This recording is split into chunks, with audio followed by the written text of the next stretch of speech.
Tata. Hey, Jilly Bean. We have a fantastic show lined up for everybody We sure today. do. Oh my God, this is going to be awesome. We're actually going to have a guest on who's a very old dear friend of mine who I haven't seen in 20 some odd years. Don't say old. I know, you just said old. Yeah, what is Just like that? set them up. Okay, You're a already very thinking young about friend me. who I've not seen in a very long time, but she is the perfect fine-tuned female to be on our show today because she has a brand called the Ageless Warrior. So I'm really excited. So we're like going to be that. bringing in a whole conversation around Joelle as soon as we do our new format. So today is the inaugural episode of our new format where we're going to do an answer advice column. Like you always loved Ann Landers. I always loved Ann Landers, and I always get asked so many questions and so much advice. So And me here I am. too. Yeah, my Facebook page piles up with like advice questions. So the first thing we're going to do is just answer viewer questions. So do you want to go first?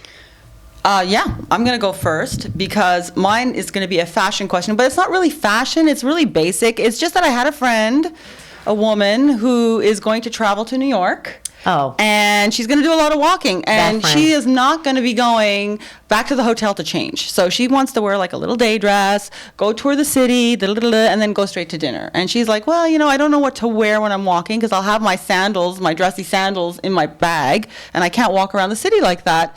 She thought maybe she put some ballerinas on. I'm like, no, that's a big mistake. You're blister city in ballerinas when you're walking a lot. The coolest thing to do, and girls, this is on trend. It's been on trend for years.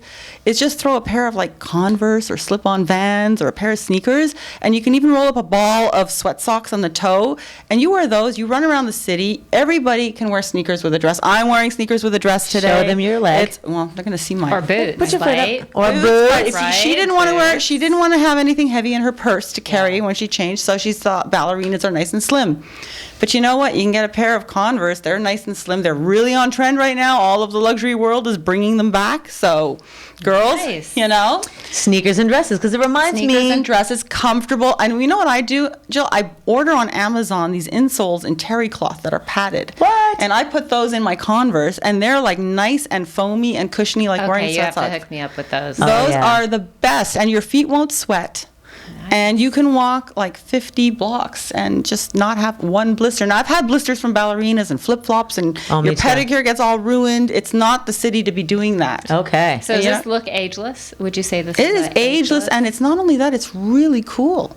Okay. Like, this is the modern woman and what she's wearing. Well, see, that's really Just funny. like the booties are, but, you can't schlep those in your bag when you're walking. Right. So, and changing after, you want something more discreet. So, Well, when I got out of college and I started working in New York, which is where I'm from, it was hideous. All the women would get off the bus or the subway with their Nikes on and their like business suit, Right. their business Yes. skirt. Well, that so was to Manhattan. me, yeah. So to me, like Working Girl, remember that movie? right. Oh, Or they'd God. be wearing their Reeboks with their suit. And How old are we? Melanie Griffith, right? Melanie Griffith, yeah. and Working Girl, so she has to Yeah. pull off the sneakers because she's coming from Staten Island, and I was coming from Queens, and it was so to me like the mental thought of like sneakers and a dress, but I'm over it now because I've seen you wear sneakers and dresses. I so. wouldn't wear sneakers like in the 80s. Forget it. Unless I was going to the gym, there was no sneakers on my feet. I would die in pumps and walk 30 blocks. Yeah. Those have the squishy heels. Yeah. You're So- talking cute Converse. I'm talking Converse slip-ons, Little cool. hip. Exactly. It actually looks hip and cool. So you're actually being on trend. All right. and Well, comfortable. I'm all about the sneakers. So there you go. You ready So for my there question? you go. Yeah. Okay, so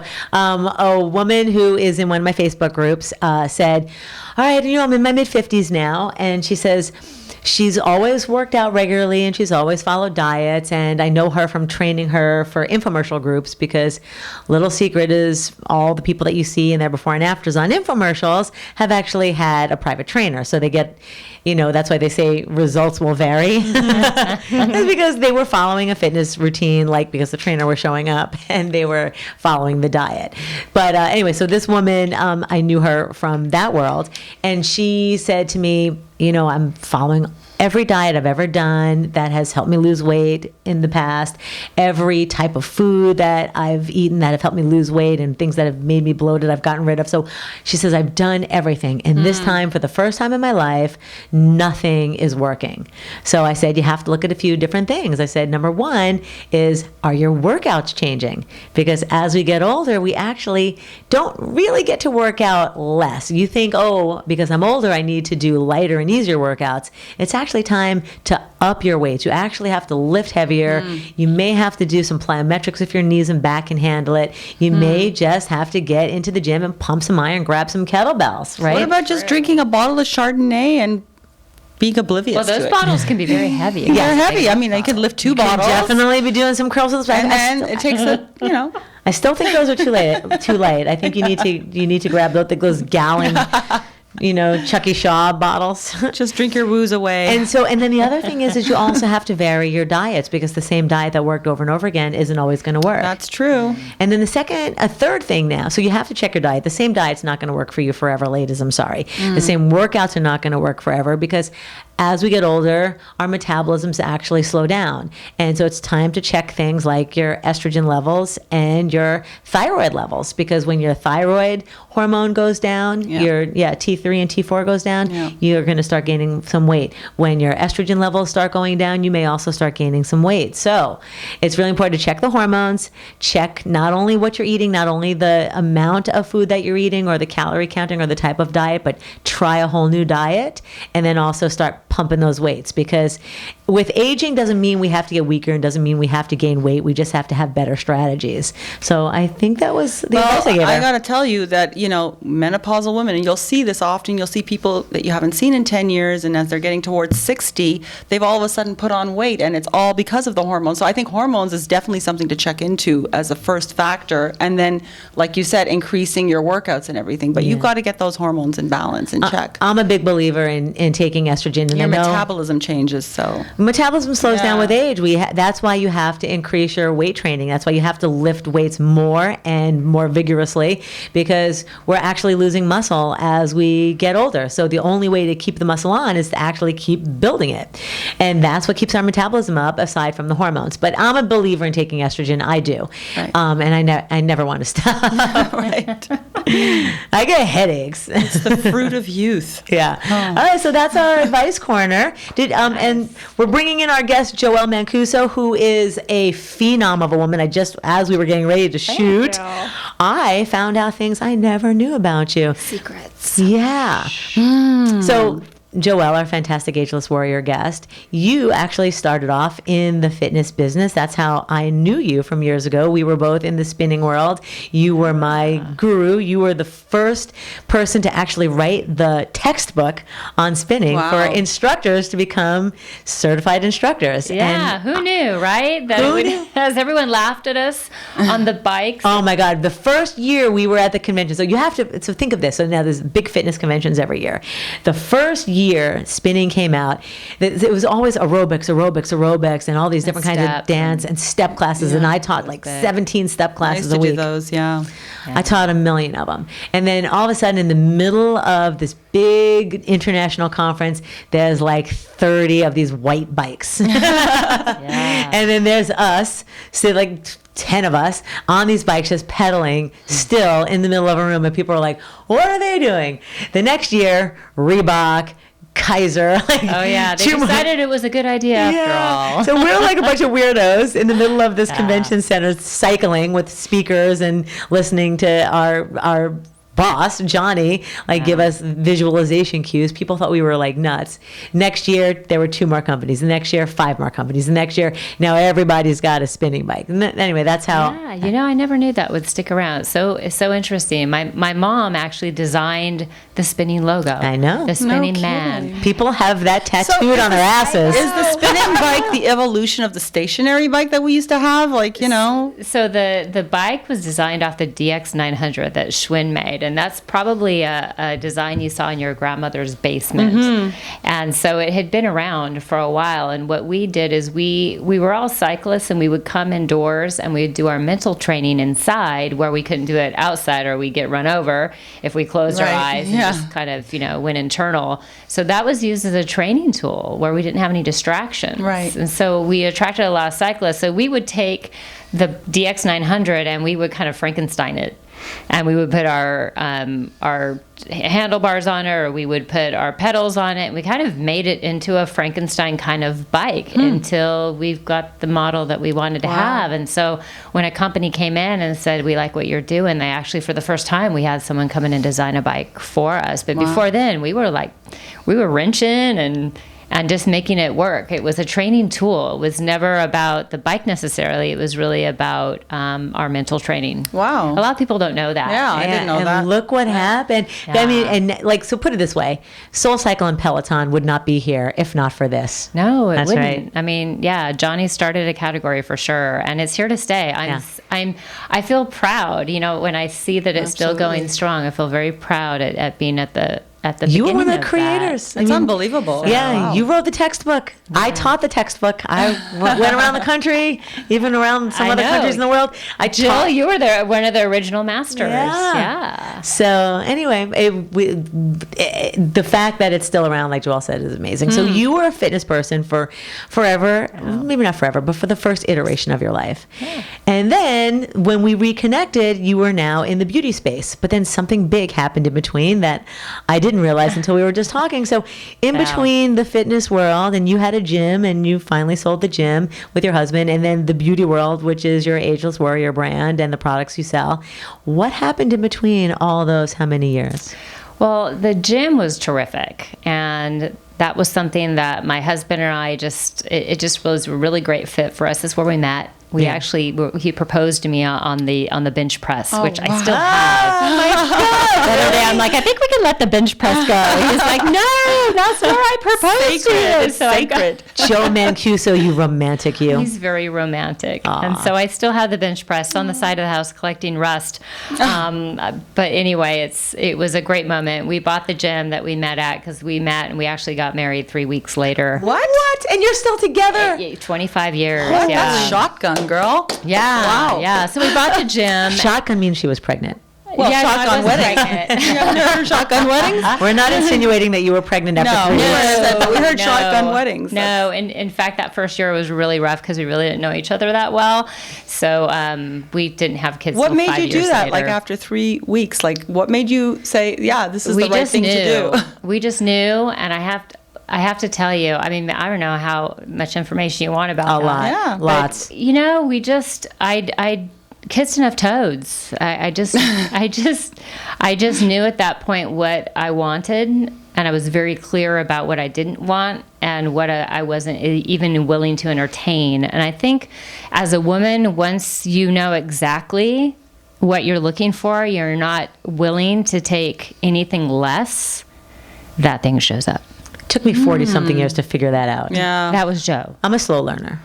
Well, Good for we you. all come at it at different times. Yeah. Some people never do. That's Yeah. true. Never. That's true. Right. And so I Wow. feel blessed to have found Joe. And I wasn't even going to have kids. And then I met him and thought, this man needs kids because he's really awesome. Oh, wow. Oh my God, really? That's so Yeah. cool. Wow. Yeah, so... Because my guy, he has some sperm that's frozen, and he'd make a great father too. So if anybody needs some sperm, I think I've mentioned it before. It's in a bank in Hollywood.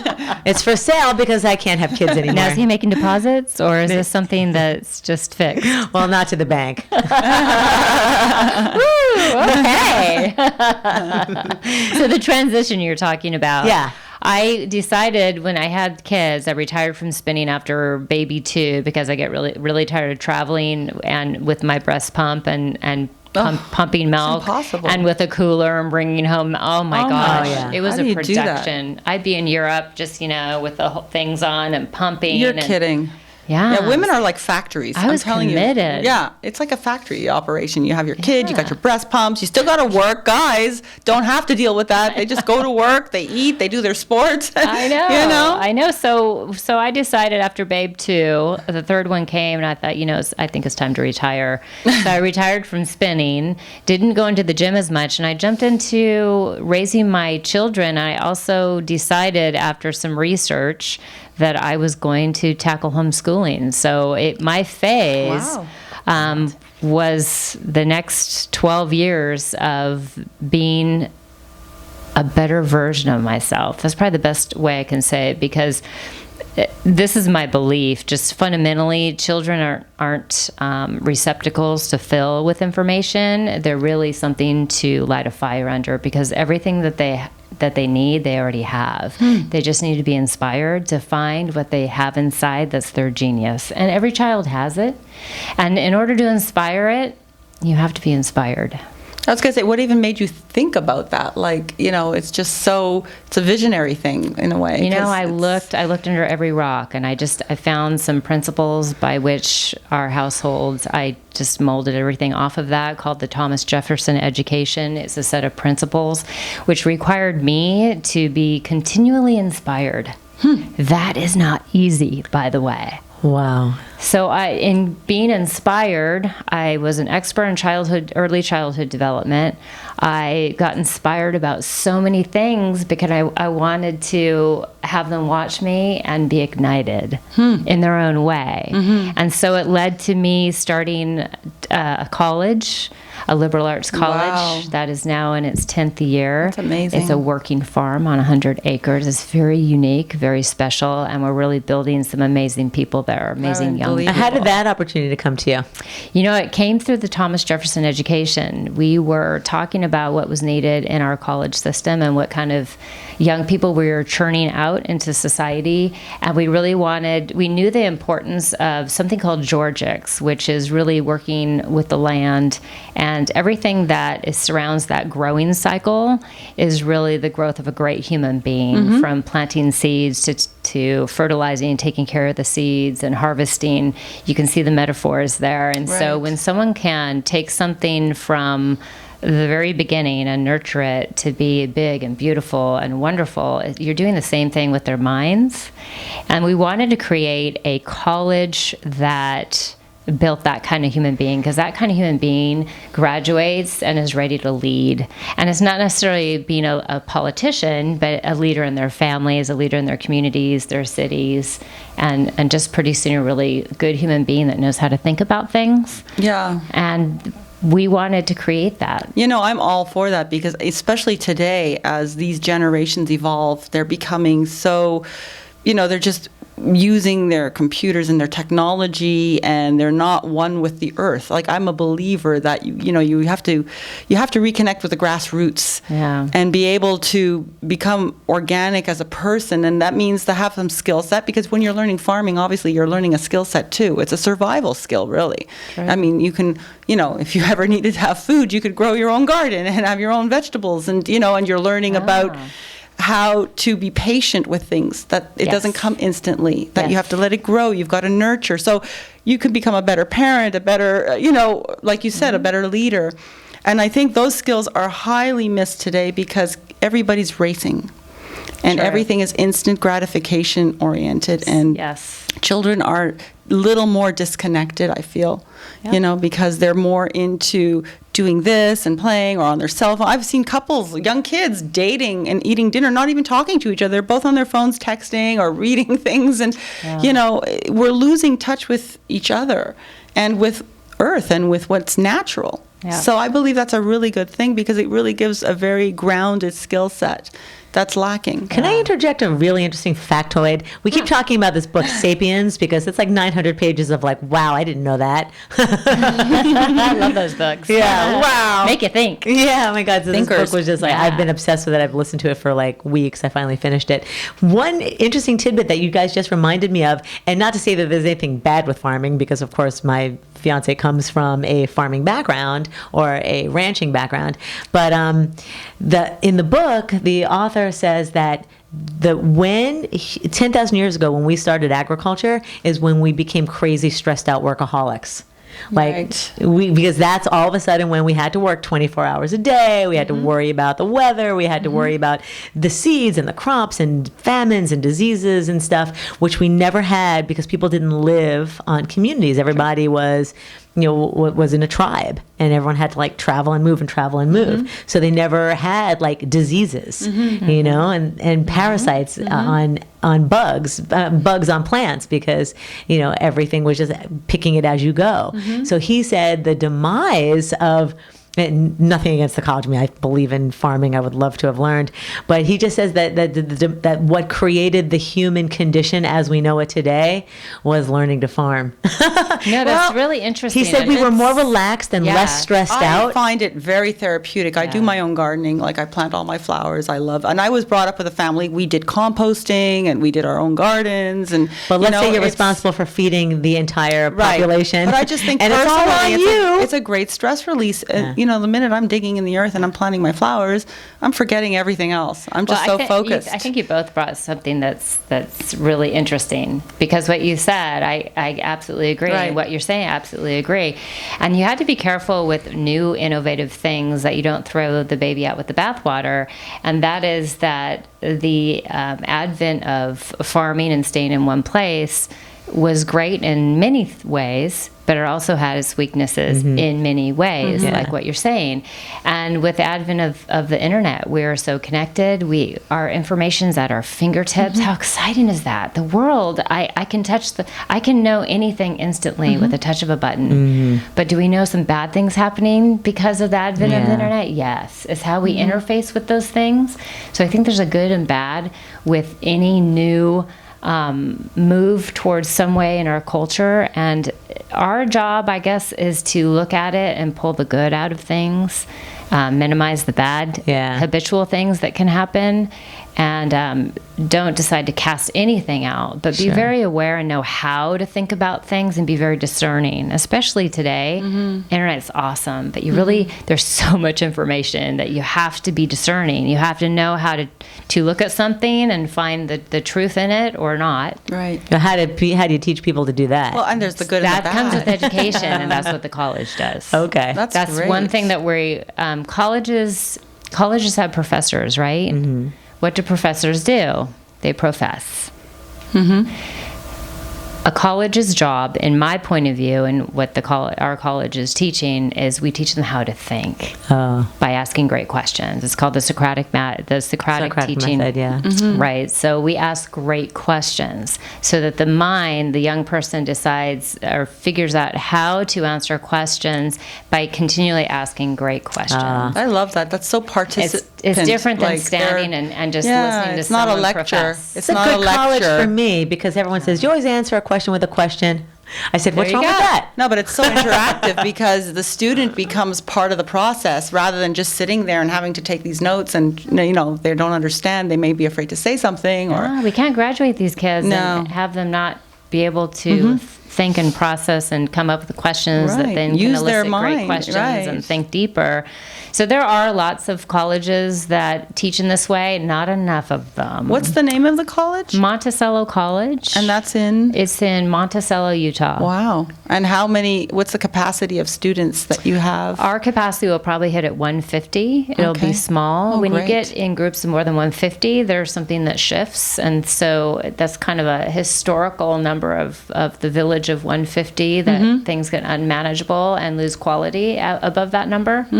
It's very interesting. I want to go. I So want to we be a need another student again. podcast. I want to go. I would love to. I'd love to go and It's just small. redo that. So whole part. so this whole Thomas Jefferson thing in the Monticello, was that kismet, or Yeah, well, that's it just how happened to be the that's town of how Monticello, and then you came from this method of Thomas Jefferson, because that's what his house was called, Monticello. Oh, wow. Yeah, His ranch. interesting. Back east is Monticello, Monticello, we say, yeah. but in Utah they call it Monticello. Right. It took me a while Yeah. to not say it the You other could way. say Why not? That's probably the right way. Yeah. He lived on the East Coast, Yeah. Yeah. No, I think it wasn't a coincidence. I think it definitely was connected. but we are where it is, and it's very isolated. It's at 7,000 foot elevation for a reason. Students that want to have a college experience in the way that we know a college experience, drinking, partying kind of thing, you don't come to Monticello. Well, not in Utah, right? Yeah. Oh, that's true. I wasn't thinking about that. But it's more remote for a reason. Okay, because that's when the great. kids go there, they work hard and they think So you really found hard. the whole thing? I mean, from bottom. Yeah, how from did you get ground the up, or opportunity? How did that work? There's a group of about 30 some that sat down and started thinking about if we were to build a college with these principles that we have, what would that look like? They were from all walks of life, a lot of business leaders, a lot of former colleges of college presidents, so people that had already been through the process and knew what needed to be done. And then it got honed down to a very core group of 10 that propelled it a little bit further. So our board of directors comes from all over the place. And Wow. That's so interesting. It's a one great foot in thing. front of the other. It's been a really interesting journey to see how this is done. And oftentimes people will say, "You're building a what? How do you even do that?" Yeah, I was just going to say, it's Are your very... 10 years ago, I would go, "I have no idea." But I do now. Yeah, I'm sure. I do now. Are your kids going to go there? They go there every summer and participate in we have work parties there because we're building it debt free for a reason. We don't take any government money. What? We don't accept any student loans either, Wow. because those are all backed by the federal government. So little snippet of a story that the university system was put in place at the beginning of the country to be one of the checks and balances of the federal government. And as soon as the GI Bill changed all that after the war, because we wanted to be able to provide education for our servicemen and women coming back, so the government started backing loans. And as soon as that bridged between the university system and the government was tied in, everything changed at the university level. Wow. And the Interesting. universities no longer were a watchdog or a balance on the federal government. Wow. And that's still the case today. There's only about 15 schools that will not accept money for the federal government for that reason. So what's the tuition at a school like this? $10,000 a year. That's amazing. Are you kidding? So how do you fund this type of thing? They live in tents? We're debt free. They live in tents. We You're don't- debt free. Do they have a We are campus? completely debt and- free. The buildings are paid for. We build as you go. Oh, my. So we actually have people come on campus. There's families. There's young people. They come and they build housing.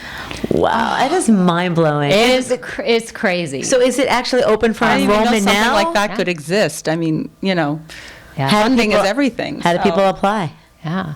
You could go to MonticelloCollege.org Okay. Wow. and check it out. Wow, It's that's not for everybody, but boy, for the right person, it's That sounds wonderful. Mecca. So is you this know? is this a profitable business or is it a nonprofit? It's a nonprofit. We don't have a football team. We could though. They're strong, right? After working You can have a hard. mountain. Yeah. You can have a mountain biking team in Right. Moab. Yeah, for sure. It's like the for best sure. mountain biking in the country. You know what we're known for right now? We have a permaculture campus. I don't know if you know what permaculture is, but we're working with the land and its elevations to create a layering effect so that it creates a self-sustaining environment.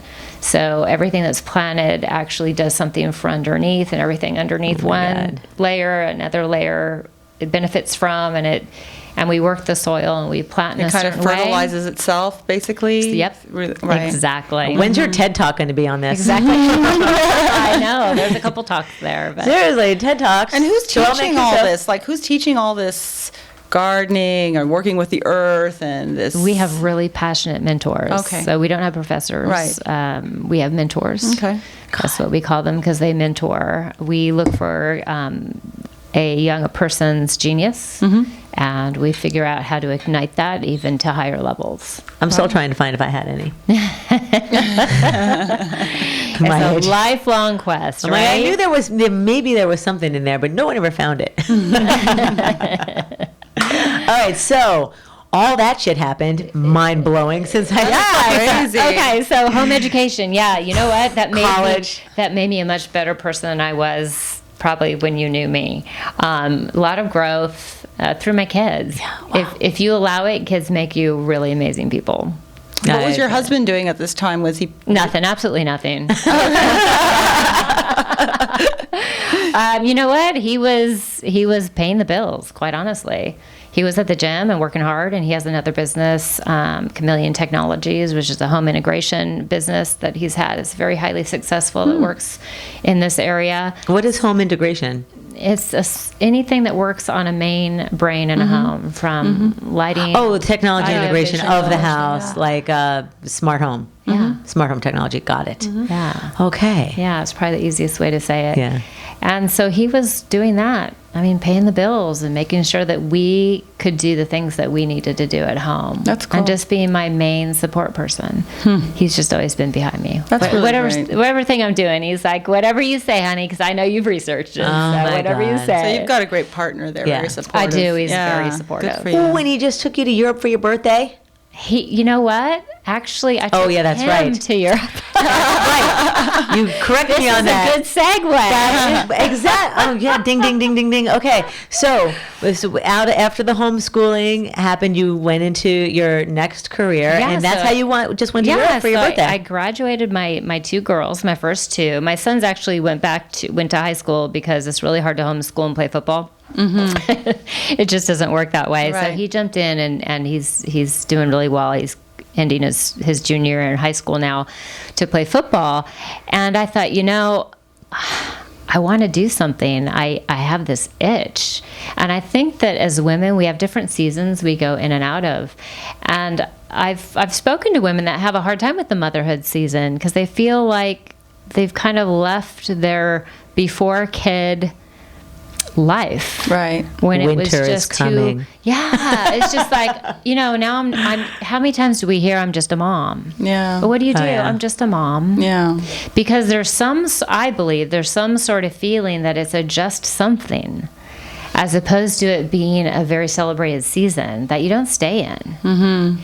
And I'm getting back to the segue. Yeah, it's right. But it's interesting because then if you identify that season with children and motherhood and celebrate it, and you're not continually keeping an eye on the fact that it's just a season, the season ends. I mean, yes, I'll always have my kids, I'll always be a mom, but it shifts. Yeah, you don't need to be It's as different. present all the time because they're going to grow up, they're going to go off and have their life, and you're going to be there evolves. and partake in that part of their life, but it's not the same 24/7 thing that you Yeah. have to do. So that's a lot of Exactly. women have that problem. Their kids go off and then they forgot, what do I do here?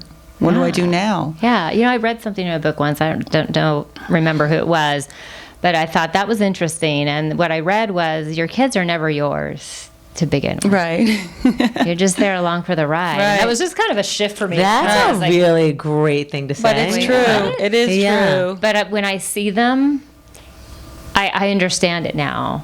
I'm a caretaker. I'm there to inspire, but they're never really mine. I help them arrive. Yeah. And hopefully launch them in a place where they can just continue blooming. So as soon as that season ended, I just had so much from homeschooling and being inspired for 12 years. I had something to contribute. And like many people, we had a 2008 follow Right. the economy story. So the gym started sputtering along because we lost a ton of corporate accounts that would go out of business, and we'd lose 200, 300, 400 clients overnight. And it was Wow. like, Yeah, so we had to do a shift, a huge shift. So along with me having this itch, it became apparent that it would really help Joe if I also had a business of my own.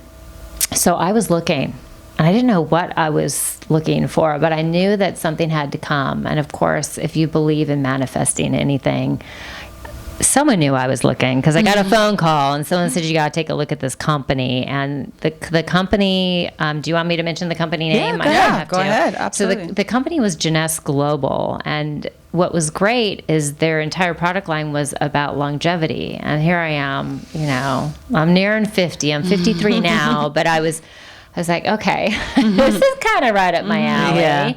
because I want to feel young, look young. So I took a look at it, and I discovered what direct selling, what network marketing looked like. I didn't know anything about it. Really, even when you were in the gym world, because people are always selling supplements through MLM companies in the gym world. Yeah, we had Herbalife come to the gym. We had Beachbody, and never. In the gym world and in a lot of brick and mortars, you buy low, sell high. Everyone knows that model. I don't think it ever dawned on me about network marketing, which is basically creating sales teams that move product. At the end of the day, it's moving product. Right. It's no different than any other business. It's sales product. Except you're duplicating yourself. Right. Because you were saying before we were starting to record that you didn't know what network marketing was. Yeah, right. Yeah. Simple terms, that's really what it is duplicating yourself. So instead of one Joelle selling something, I have hundreds of Joelles selling something, but they're all independent business owners. Right. So what's nice about that I didn't have with the gym and I didn't want again was my rent, my lease, Right. which was a gazillion dollars a month. My employees. Right. High maintenance. It was really hard. it's very Employees are just stressful. really tough, especially in the gym world because it's high turnover. Working with personal trainers, I'm sure you'd love it. It's just like having kids that are not really yours, but you know. Yeah, that's a good analogy. Yeah. They So have no private trainers loyalty. took a lot of energy. Yeah. I can't work for other people. I always had to do it on my own. Like I never could go to a Right. gym and be on staff as a trainer. Yeah, and just the high risk of it. Yeah. I mean, before even opening our doors, and you had a business loan, you were in it for 6 figures before you made a penny. Oh, And that's a that's not risk. what I wanted to Yeah. redo, especially after 2008. Yeah, very everything scary. changed, Yeah, everything right? did Everything change. became mean and lean, and you had to, for the first time, you couldn't just grow money on trees. No. And for the 70s, 80s, and 90s, if you've been alive the 70s, 80s, and 90s, and as an adult, I mean, you could poop money. I did not ever figure out how to poop money. Was I would eat a lot of green, and it's still I did not pooping money with the I did green. not put money, and I could not figure out. I have a black thumb. I could not grow that money tree either. Well, it was there though. You know what? It was there, and money was moving. Right. Money was moving, and then after 08, I money saw it. stopped moving. Yeah, You couldn't get a loan it's true. Yeah, to get open a business. The banks wouldn't even talk to you. Well, no, there was fake money moving before because you weren't really qualified to acquire that Yeah. money that you were being given. Oh, it was it was mystery money. Mystery money. Mystery money. It was. So, everything changed. And so Yeah. business changed as well. So jumping into this business platform of network marketing or direct selling or MLM was a low entry point. You know, you can get into a business between $200 and $1,000 and you're off to the races. And then if you're willing to work really hard, Right. which most people don't understand, Around the clock. really hard. right. It really is a great business that duplicates itself, and it's a good 4-year business plan. Wow. There aren't many 4-year business plans Right. out there. But, you know, What do you mean a 4-year business plan? if you do it right and work really hard, For you can retire profitability. after 4 Yeah. years. Oh yeah, I've heard those stories. I always thought that those were like, I sold some because Beachbody. Truth be told, I knew the owners of the company. They had asked me a couple times to work there as a writer for their infomercials, and I didn't want to work in an office. And they said, well, at least sell Shakeology, and I didn't want to do it, so I was already hesitant. I'm like, I don't really want to sell just one shake product that costs $129. How do I justify that? The shakes that I buy are $50 for a gallon. Yeah, $39, $49, $99, and now you're asking me to like more than double that.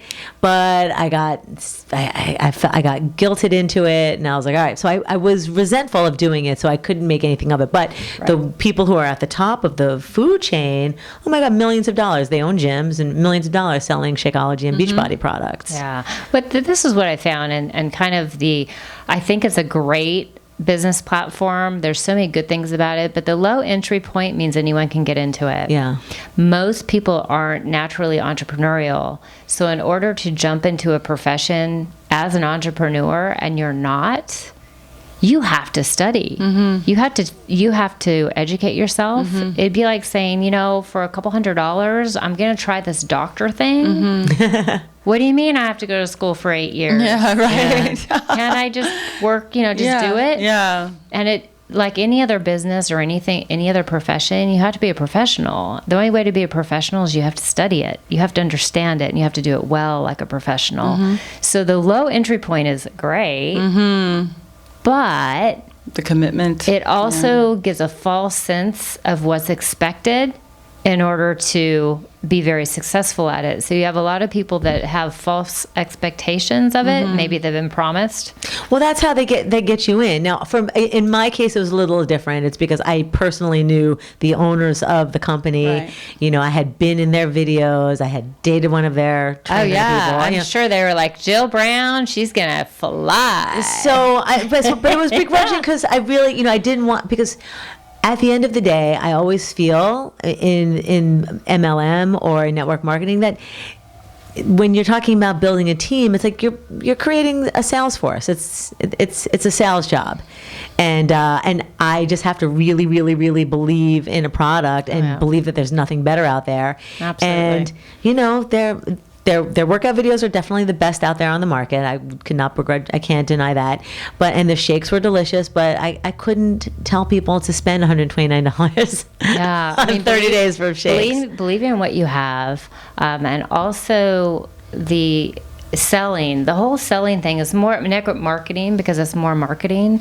So the difference between selling and marketing, because my husband's a salesman, he can sell ice to an Eskimo and sand to an Arab, even if they don't need it. And the difference with selling is a completely different skill set. So selling means that I'm going to show you that you need something and you probably don't, but I'm going to convince you that you need it. Right. That's selling. Right. Yeah. It takes a different set of skills to do that. And some of the highest paid people in the world are salespeople. Right. Because they have those skills. Right. That's true. It's a talent. Marketing is providing information, and then you make the decision. Right. I don't know if this is going to be for you or not. Yeah. But here's some information, and let me know what you think if you have any questions. Right. But you really have to believe that the product that you're representing is the best. I hope so. Yeah, that's what I'm saying. Like for me, I was like, I'm not sure that this is the fitness products are for sure, but I'm not sure that these are the world's greatest shakes for $129. So I always had that conflict in me. Yeah, I and get then that. in the very beginning, I was one of those fitness people who was addicted to ephedra, and so I was like, what was it called? Herbalife. They had that energy drink, which is like full of ephedra. Uptime. Do you remember Uptime? Yes. Uptime was an MLM. I never knew that. I didn't know that either. We used to wear Uptime stuff. Yeah, I didn't know that either. But I remember Herbalife, and they had one of those orange powders that was full of ephedra, and I was like, whoa, okay, I'm on the treadmill for 3 hours until my heart explodes. Oh my God. Yeah. No, I totally agree with you, Jill. There was actually a product that we carried when I first joined the company, and I didn't move it because you weren't 100% sold on it. No, and I didn't move it. And then it was reformulated, and they brought a different person in, and a different ambassador, and a different system. And I was like cheering. I was so excited because I could get behind it because they added everything that I needed added as a fitness professional. Was this a nutrition or a face or beauty product? Because No, they also sell beauty products. And yeah, so it's a whole longevity system. So it's internal, and there is also a skincare line, all having to do with stem cells. So what I'm talking about is their weight management system just had a lot of missing components. And so I didn't touch it in the early days. Okay. Yeah, so I completely get that. Yeah. You cannot, especially when we're professionals Yeah. and you understand what health is about, you can't be passing stuff that you don't believe in. Right. Exactly. But a good salesman, like you said, Joe could sell ice to an Eskimo even though he knows they don't need it. Yeah. So that's a different true. skill set. Like I can't convince somebody.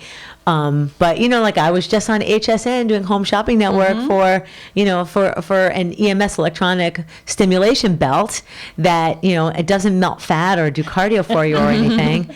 But, I know that technology works because, I've had a million injuries and I've had electronic stim on my body in various places. Absolutely. Thousands of times. And I'm like, yeah, it helps strengthen muscle. So why wouldn't it work on your abs? So there I am on national television, be like, yeah, this is a great product. Yeah. This technology works. I know it. I've seen it work on me. Yeah. And I gave one to Tata. Yeah, I've been using it. Yeah. Is it working? Well, I mean, Her abs really sore. my abs are really sore from it, but I don't have much to. But yeah, I think it works. It doesn't do the cardio for you. It doesn't do cardio, but it feels like you've done quite a few sit-ups after. It doesn't. It doesn't stop you from putting that donut But I in your also mouth. do. I do 2 rounds of it when you're. Wouldn't that be great? That's my new invention. It's going to be electronic muscle stimulation, and every time you go to the refrigerator, pick up a donut. That's you. That's the key. Dog collar, right? I need that. I need that when I go for the Chardonnay or for the dark chocolate. Patent pending. You heard it here. I'm going to use that with my kids. Homeschooling. That's really good. Well, they have that with the dogs, the We're just electronic talking now. fence. That's what we need. The electronic donut zapper. Where are we going with this conversation? Anywhere you want. Well, there was a thing that somebody had for quitting smoking. This is going way back in the 80s. They inserted a little piece of metal thing in her ear, and it was acupuncture. And she was a chain smoker, and she had emphysema or whatever, that you get with smoking. And she completely went cold turkey and stopped within a day just by pressing that thing. You tap on it or something. Well, right? that's funny that you just said that. I go to an herbologist, and I was talking to him, and I said, my hip hurts, probably from spinning. Who knows? Oh, yeah. Too much spinning, too much Right. speed. Yeah.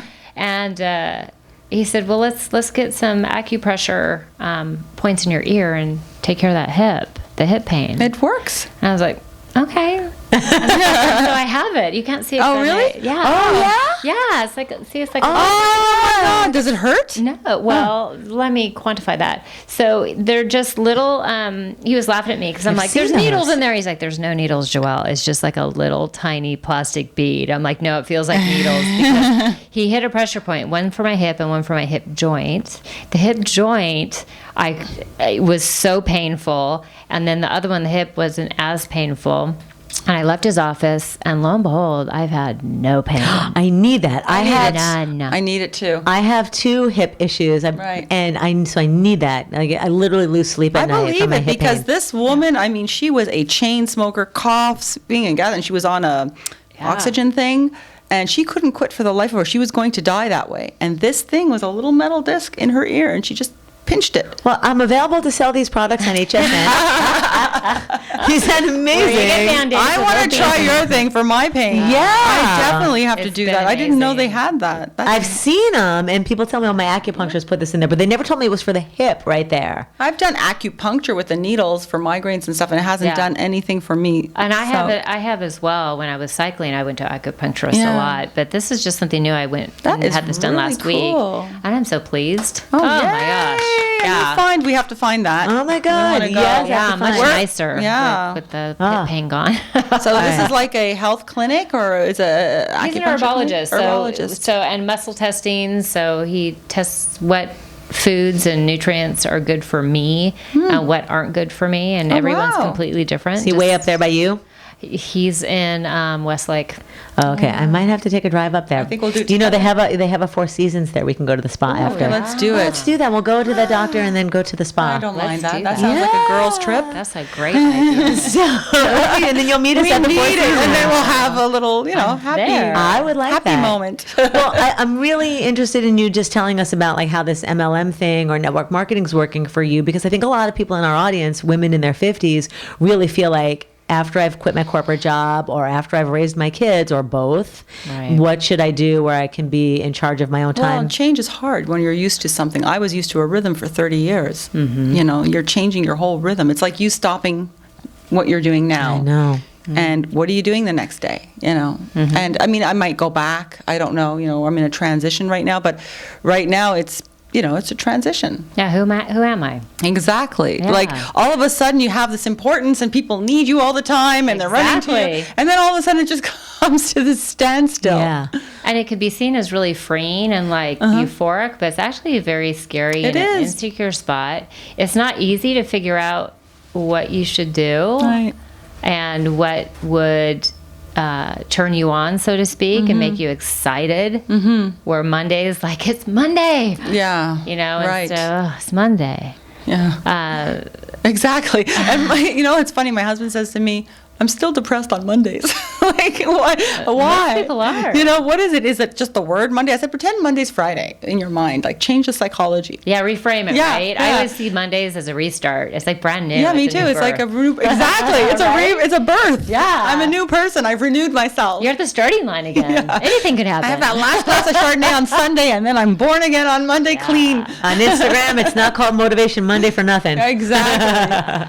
But in answer to your question, it fits me really well because I'm a person that's not good like yourself working for people. It just has never been. I like doing my own rhythm. I like working really hard. I'm a crazy producer, and that's what excites me. Not everyone that I work with is. There's some people that get into this business because they like to have fun. They like to party with people that are positive. Mm-hmm. There's one thing about network marketing, MLM, direct selling.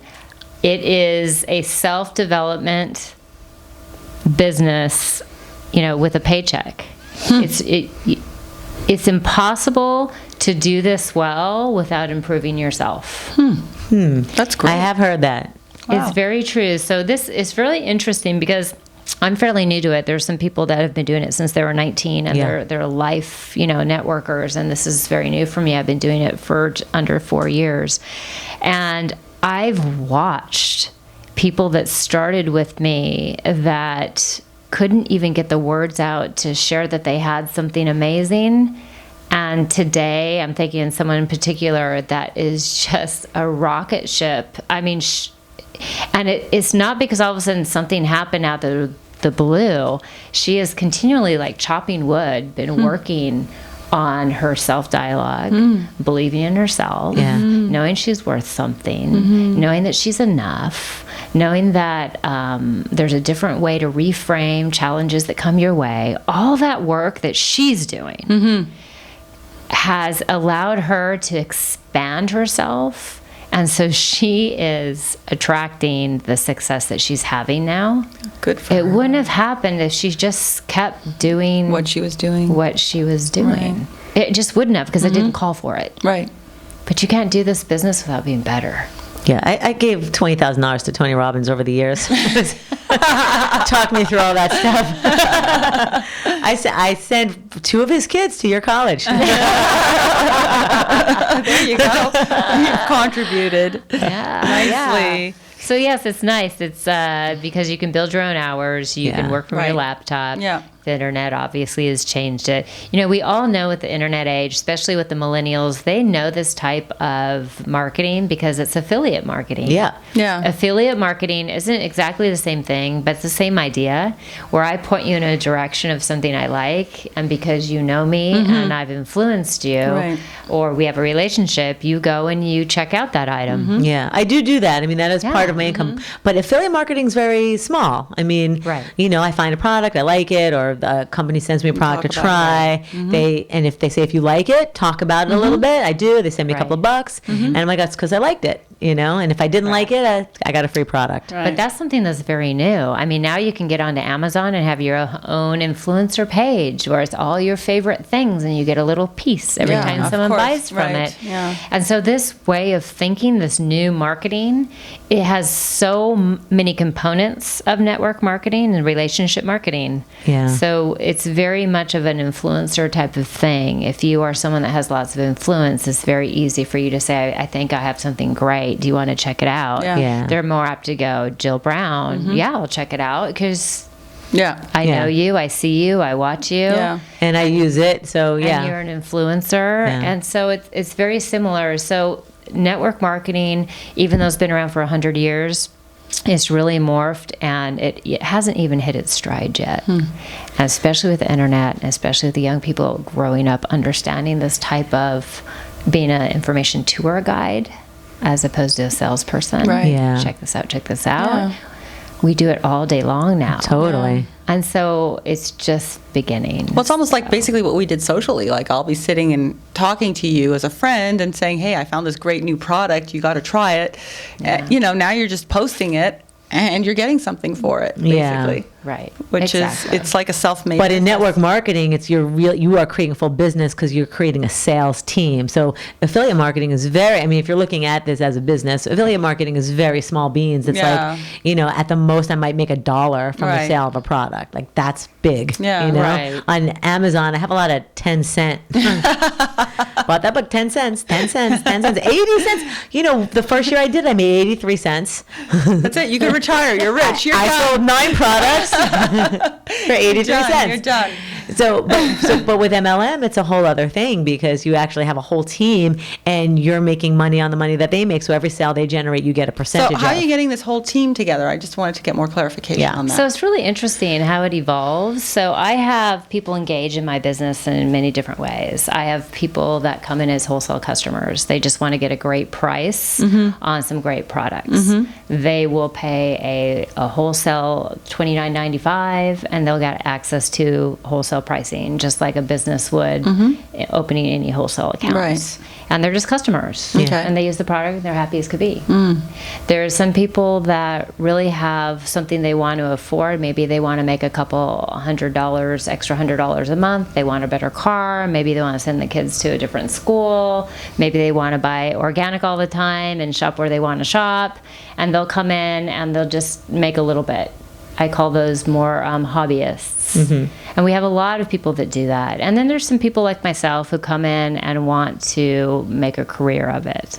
I wouldn't say that's necessarily the norm, working 30 to 40 hours a week to build up the foundation of a network marketing business. But I have all 3 levels of people engaging.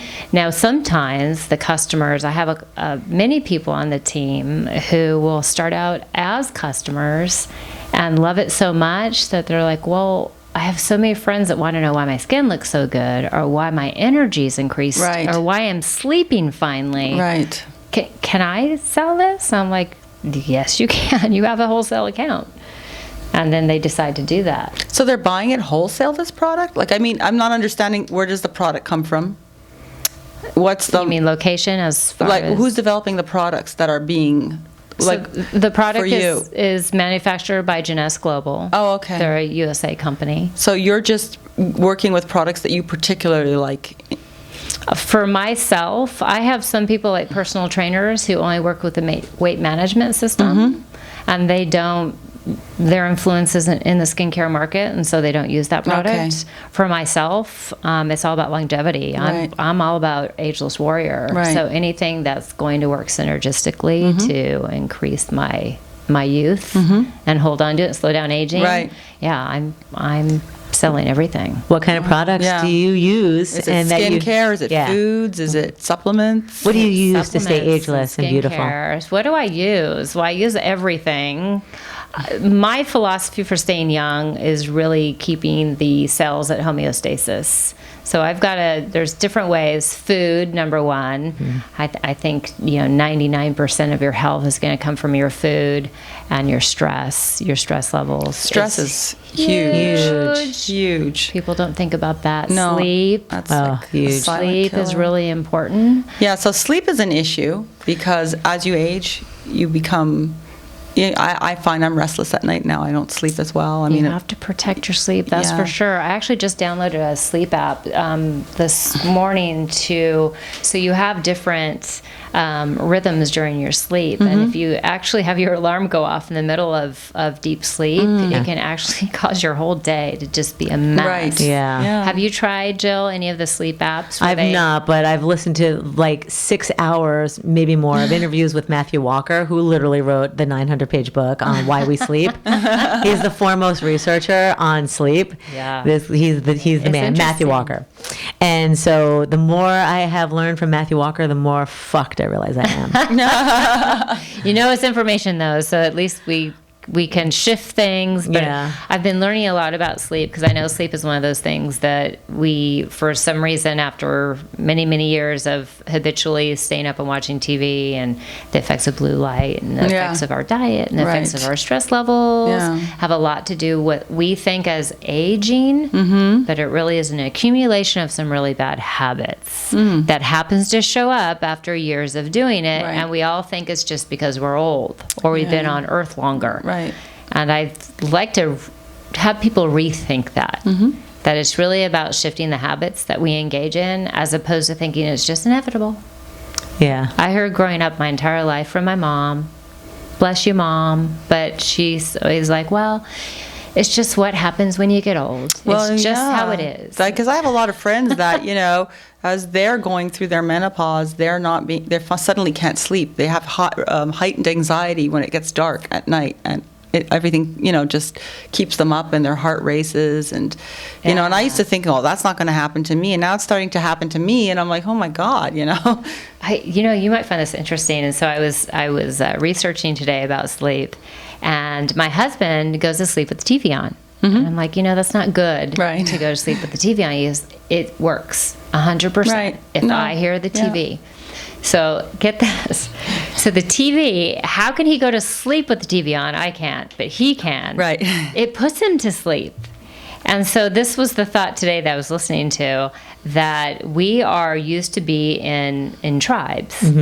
And when we go to sleep at night and it's dark and it's just you and your partner, or maybe 4 or 5 people in the house, you actually don't feel safe on a very animal level, because you're used to having a tribe around you, and that the sound that the TV makes and the voices cause your brain to think, I'm in my tribe and I'm safe. Yeah, I feel like that when I'm alone. Crazy? If my husband's traveling and I'm alone at home in this house, I have to keep the TV on all night. Yeah, it used to help me go to sleep too. It helps me sleep, and I don't feel the anxiety as much. It's true. I like story time. It's like having somebody new bedtime story. I'm like, it's story time. And then I go to sleep. It always worked for me. Those infomercials that come on at 4 in the morning. But that's the downside, is then after you go through 1 or 2 or a couple of sleep cycles, which one sleep cycle takes 90 minutes. Thank you, Dr. Matthew Walker. Yeah. So once you get through a sleep cycle or 2, then the TV will wake me up, and then it's hard to go back to sleep, and it actually ultimately messes up your sleep. But yes, it does help me go to sleep. But that's why they make timers on those remotes now. Is it not hormonal changes that cause changes in sleep? I think it's not as simple as just one thing. Right. I think you have to look at everything, and that you have to become your own expert and not just look at one thing, because I don't think it's one thing for anybody. The temperature you have at the room, in order to get a good night's sleep, you have to have it at least 10 degrees cooler than what it was during the day. Yeah. And with the thermostats we have now, we pretty much go from, we're in 70-degree temperature all the time, because we can set it that way, right? Yeah. 70's great, 68's great. Right. But when you go to sleep, you actually, your brain needs to be about 10 degrees cooler to get a good night's rest. Okay. That's why you see a lot of cooling products now to cool the pillows. Yeah. And you want to sleep in a cold room, you get better sleep that way. I agree with because that. the body is resetting itself at night. Is actually getting rid of any of the stuff that shouldn't be there in the cells, and it's really that repair time. And so you have to put the body in an optimum state to repair itself, and temperature plays a big role in that. So, and they found that glymphatic system just 5 years ago, which kicks in when you sleep. That's one of the reasons why so many people, they think, this Matthew Walker believes, one of the reasons why all those like hardcore workers who only believe in sleeping, like Margaret Thatcher and Ronald Reagan, who would brag about only sleeping 4 hours a night, why they died of Alzheimer's, because the glymphatic system cleans your brain at night. It's like a spray wash comes out of the top of your spinal cord, and it shoots this fluid around your brain and literally washes out the amyloid plaque. Yeah. sleep is huge. We need to protect So they it. think that that's one of the major causes of Alzheimer's. Really? Yeah. Wow. Yeah, absolutely. Sleep is where it's at. And Yeah, most it is. people, unless you have some special genome, and there are like 1% that don't need that sleep. You know one of those people who can't sleep at all. I do. Well, But she has a most condition. People, 7 to 9 hours, and Yeah. that's that repair process. And please, when you wake up, the first hour, just gorge yourself on water to get Okay. because you know that when you wake up, you weigh less. And it's not because you've been exercising. No. At night, it's because you get dehydrated. Oh, So yeah. because your body's doing all that turnover okay. work. Right. So, Coffee has water in yeah, it. wait the first hour. Like drink, let your body like get its systems up and running, and then have your coffee. I love my coffee in the morning. Oh, I'm the coffee, yeah. I wait about an hour, but yeah. Yeah. Coffee crack. Yeah, that warm mug of goodness. The smell, just like, I can't wait that hour because I'm like, no, I smell it. It's there. Well, before we go into our last segment, which is our Bitch Fest and Love Fest, just tell us a couple more things, like little tips that you have for women our age to stay as ageless as possible. Right. Whether it's products that you believe in using, or just whatever tips that you advise people. Well, I definitely think we talked about sleep being one of them, but I think stress is one thing, and I use it as a verb, stressing. I use it with my kids. They're saying, I feel stressed. I'm like, no, you're stressing, because I do believe it's a choice. We will all have things come into our environment, but we decide how we're going to react to them. So being able to reduce how we are reacting to things and keeping our mental health in check. And that's from, you can listen to podcasts that are very positive. You can read books that are very positive. Be around positive people. Yeah, I think that's to surround yourself with positive. Yeah. As much as you can, obviously. So those types of things are really important, to surround yourself with positive people. But that mindset piece is huge.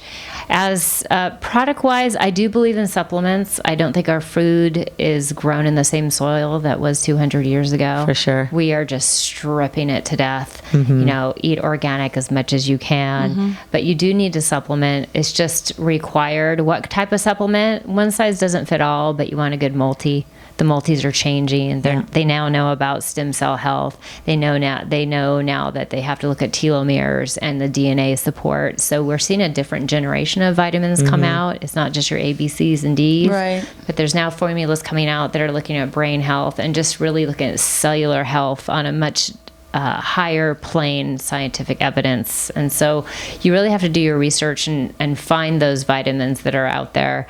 So you do need to supplement. That's hard to find, though, when you don't know anything about it. There's a lot of research. People want to just be told what to take. It's true. So, I've tried to do a lot of research on like nicotinamide ribosase, the NR, and remember I was telling you about that, like that Elysium Health, and the ones that I've been trying, like with resveratrol and whatnot.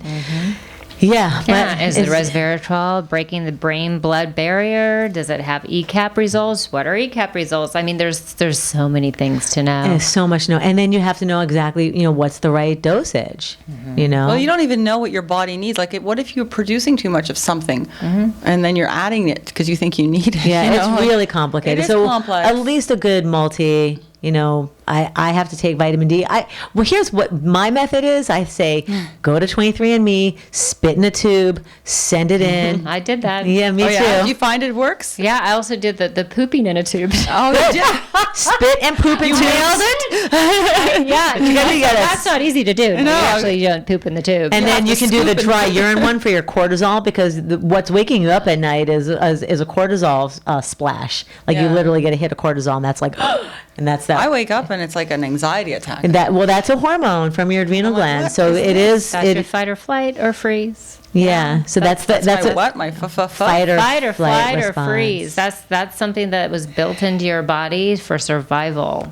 Yeah. So something is happening where you think you have to fight for survival. And then your adrenal glands shoot out cortisol, and that's that feeling that you get in the middle of the night where all of a sudden you have that panic. So what do I do? You have to lower your cortisol level. So that's something that you can do. You can do this dry urine test. Okay. Yeah. Yeah. And sleep and de-stressing. And you can see, maybe you can take... I fall asleep fast, but then I always wake up, and then it's like 3-4 hours in the night. I can't go back to sleep, and every anxiety in the world comes into my head, and it's magnified. It's like it's not even real.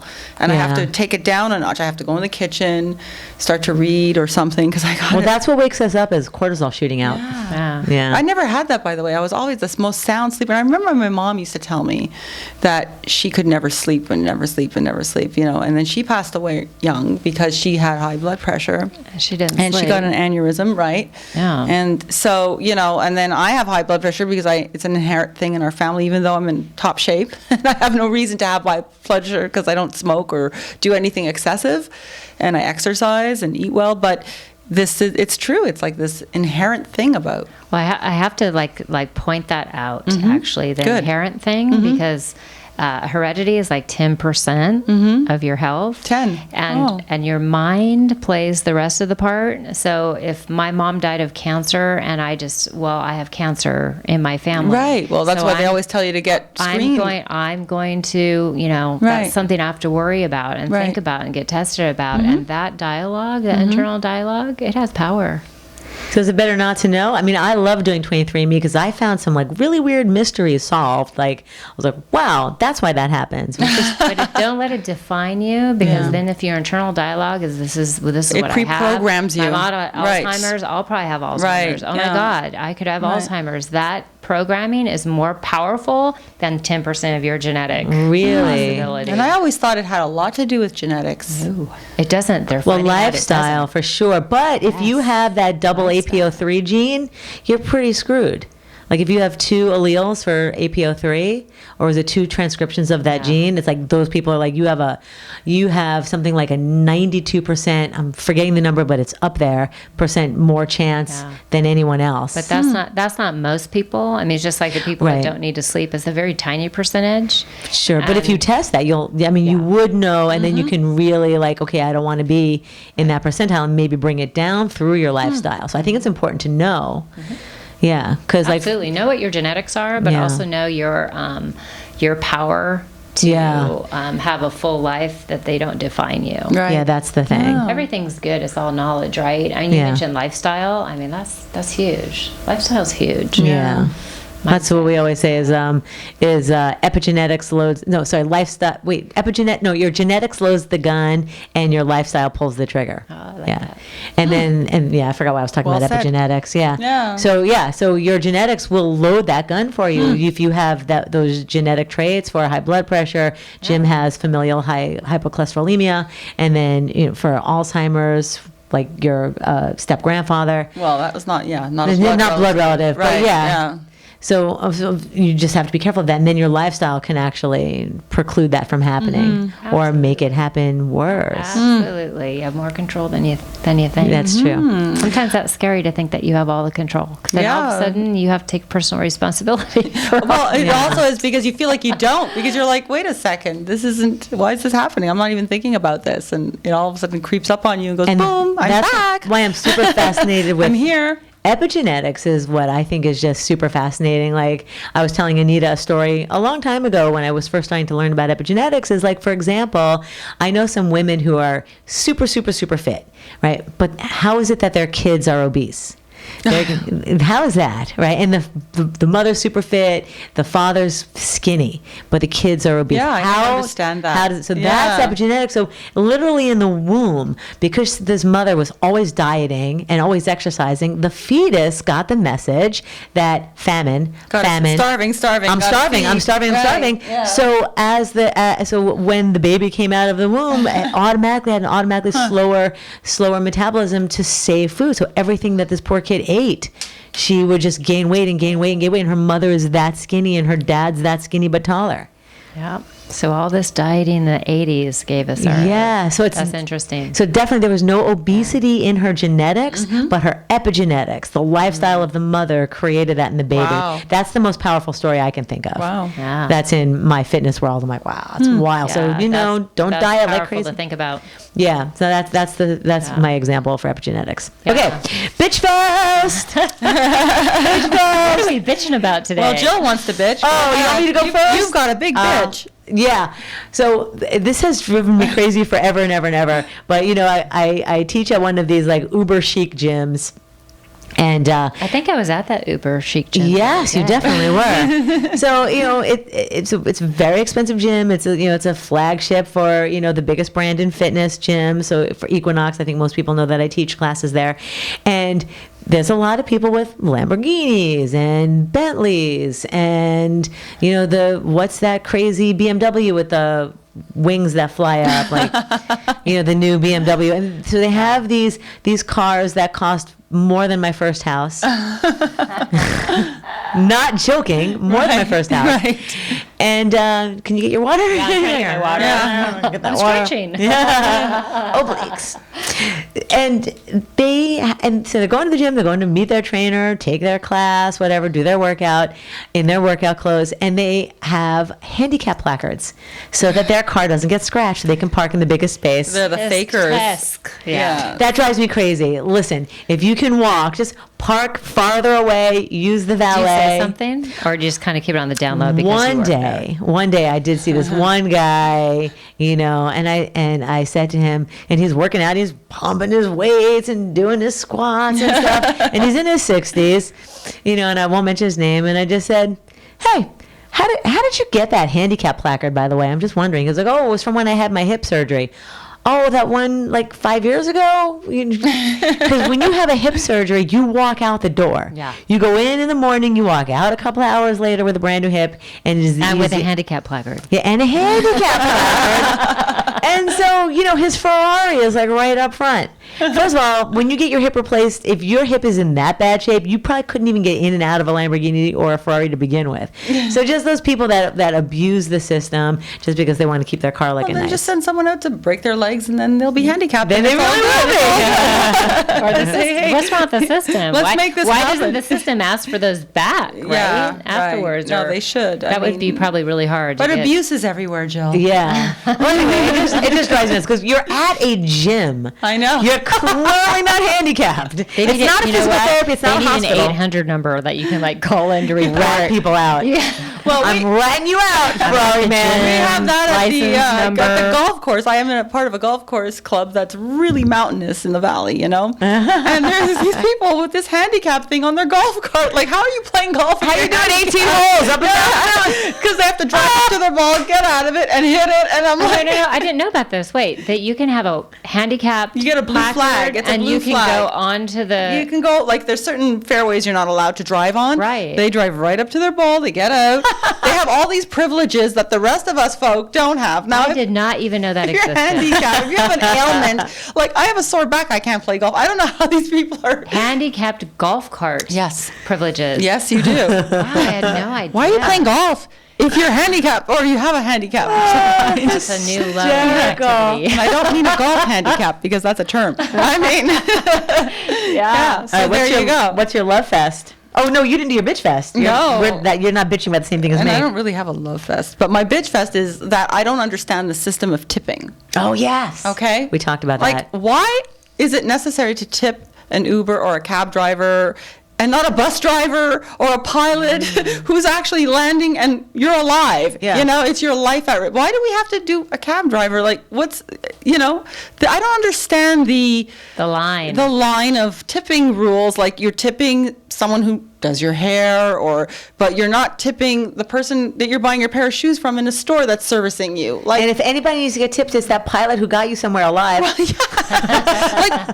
what's a tipping etiquette? Like, I don't understand it because I'm Who always made that up? confused. Like, I didn't even know, like, when I got a massage the first time, I didn't know you were supposed to tip the massage. Like, where do you draw the line and who tells you these things and why? How do you inherently know who to tip and who not to tip? Yeah, like you're tipping a waiter, right, who's serving you a meal or something like that, but you're not. Because they get paid very low wages. Well, Like, so you does a know person that, who works right? at, I'm sure the bagger at the grocery store doesn't get a high wage and you're not tipping them. Good point. Yeah, I mean, you wouldn't know that. Why don't you You'd tip your bagger? smaller Well, wage. I do sometimes because, I feel bad, but I'm just saying it's not like it's considered etiquette. Like, you must tip your so-and-so or this. And, Yeah. it asks you automatically, like, they're delivering you food. Like, why do I have to tip DoorDash drivers who are delivering my food? They're not serving me. They're being paid to do this job. There's not even like somebody Right. waiting your table. It's just part of our culture now. Yeah, and it's Everyone automatic tips. on the DoorDash thing. Like, what would you like to tip? 15, 20, 25%? It's like, Yeah, and how do you tip? Like, if he runs to your door, you tip him high. If he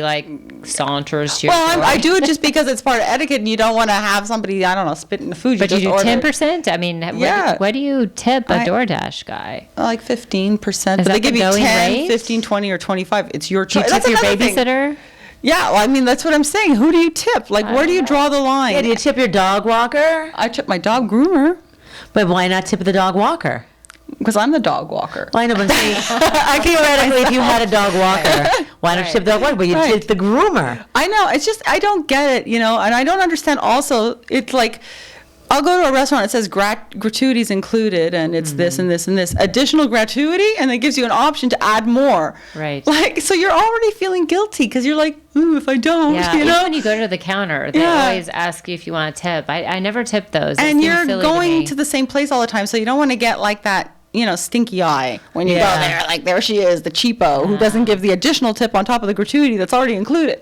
It's just, I just got back from Italy, and there's no tipping. Right. Oh, None. yeah, right, yeah. And it was really hard for my husband to wrap his brain around that. So the first restaurant, he tipped 25%. Yeah. And the guy didn't really know what to do with it. Yeah. And he was quite grumpy, actually. I thought he'd be a little bit happier. But Offended. They get offended. Yeah. You're just supposed to leave the change, like what's left over. So if your bill is 29 euros, you leave 30. So, okay, I that's didn't really know good that. because maybe their gratuities included. So why here, when it says gratuity included, $10.75, Different and then culture. additional gratuity is up to you. So what do you do? I mean, it's already included. So now Yeah. you have to add another one? Exactly. It's a great question for anyone who's watching I who just knows don't the answer to understand. this. I like the European system. It's much easier. It's like, I have some leftover change. Here, take it. yeah, it took at least 10 days for him to get out of tipping. Oh, my We God. would argue about it at the And your table. trip was I'm like, 11 days. Stop tipping, because we have a girlfriend that has lived there for many years in Florence, and she's like, you really need to stop tipping. Oh, and wow. my husband's like, well, I want to tip it. I feel good about tipping. She's like, you need to stop tipping. And they would go back and forth. I'm like, sweetheart, stop tipping. You're paying a service fee. Stop tipping. And it was really hard because it's so inbred. That's We funny. tip for everything. I know. But not everything. We don't What tip about our, I'm sorry. we don't tip our baggers, like she said. Like, Well, what the about at a restaurant- hotel? at a restaurant, When yeah. you go to a hotel, you go to the desk and you get your key. You don't tip them for that, but you tip the guy that takes the little trolley to your room. Yeah, I don't know. right. Why? Yeah, exactly. You need to write a book. You need to write a book and figure this all I out. want to figure it out and because then let I don't us know. I think we're getting because- conned somewhere. I think we're just confused. And I it's know very I am. confusing. It's very stressful. You talk about eliminating stress. I find it stressful. Sometimes you don't know what to do, and then you feel De-stressing bad. over tips. It does add another I little. end up tipping everybody. I spend more in tips than I do actual products and stuff. I'm just like, Anything you would like to bitch about, Joelle? What a wonderful opportunity to be able to bitch. Freely. we always have plenty of bitching to do, so it's I know. I've really loved bitching with you guys. It's our bitch I have to therapy. come up with more bitching things. I know. I don't bitch about this anymore, but I'm gonna bitch about it. Go ahead. Okay. Let it out. You'll feel better. If a man is at home, they need to sit. They just need to sit. That's what I'm gonna leave you with this. They just need to sit. They need to sit when they go to the bathroom. I was like, what? I know you guys look at me blankly like, yes, okay, chairs are good. No, on the toilet, they need to sit. At home, is your bathroom clean? For the most part, it's clean, right? yeah. They need to sit. Jim does. Jim sits. They need to sit down because what a great thing they have a choice of standing, because there's some bathrooms I go out to in public that I wish I could stand. And of course, we know men's bathrooms are notoriously much dirtier than ours because we have to, do our duty sitting down. So our bathrooms tend to be cleaner.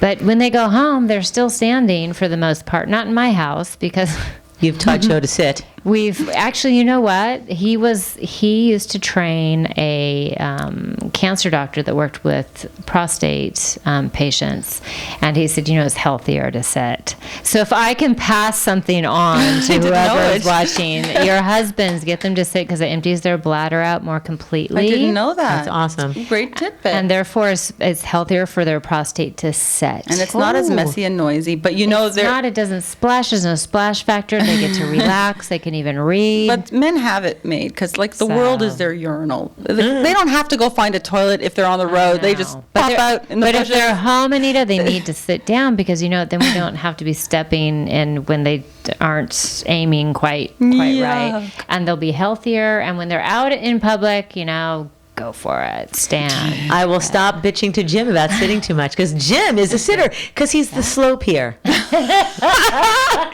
He's at the slowest. You're gonna love this. It's a nightly conversation when I have to get up and pee, and I'm like, Yeah, I know. It's "Sorry." not a bathroom. And I'm like, go chop, chop, chop, and Jim's sitting.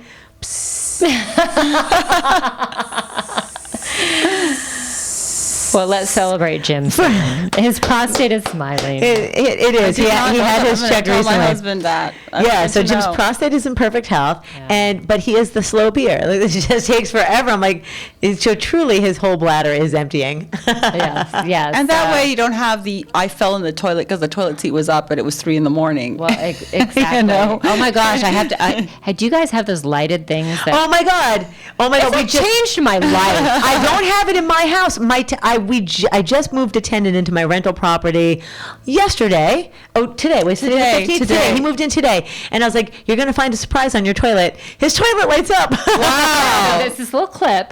Maybe there's different kinds, but Oh yeah, the toilet seat lights up underneath. Oh, so this is a little clip. You just buy it. Really cool. Probably like a Bed Bath and Beyond or something, and it's just a little clip that goes over. I think the guy that invented it was on Shark Tank or something, and it goes over the rim underneath the seat. Oh, cool. And it has a little light, and it's battery operated. The battery components on the outside of the toilet, and it's such a simple thing. It was actually a gag gift, and I laughed at it, but I put it on the toilet as a joke. And it's great. It's my favorite thing. I know. I can't wait to get one. Night, I don't fall. I don't trip over everything. It's a night light for the toilet. You can. awesome. At first, I thought it was like I'm like, what is this? Well, Jill doesn't even know about the Toto toilets, the ones that.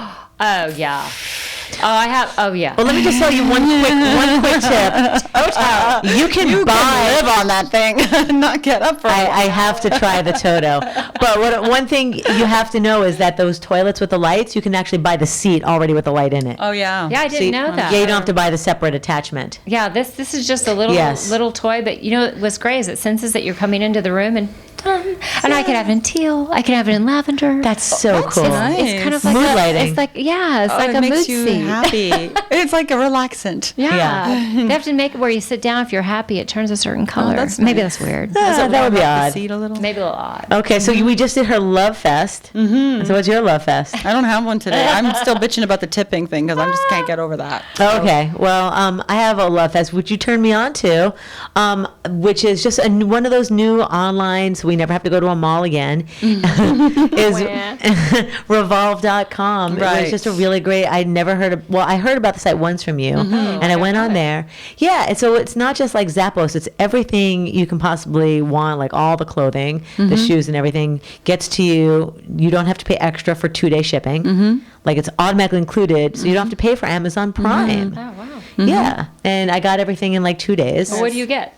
I got some shoes, and I already returned one pair, and I kept one pair, and I got this dress. So it's clothing. That's It's just clothing. clothing. There's some shoes. workout stuff. I mean, they have a So little there's bit. clothing. It's- Yeah, it's clothing, and they have a sister company that's Forward that is luxury clothing. So they're more contemporary, and then they have this Forward.com that is. Yeah, and it's you know, less expensive higher than end stuff. Zappos. Less expensive than Zappos, and it's automatically you get everything. The great in 2 thing days. is it's like really quick. Like you can get it the next day almost when you order it. Yeah. And then How so are if you- returns? Do you have to pay for Easy. return? They give you the label, you put it back in the You have box. to pay for the return? No, Oh, that's you don't nice. pay, and the UPS will come pick it up.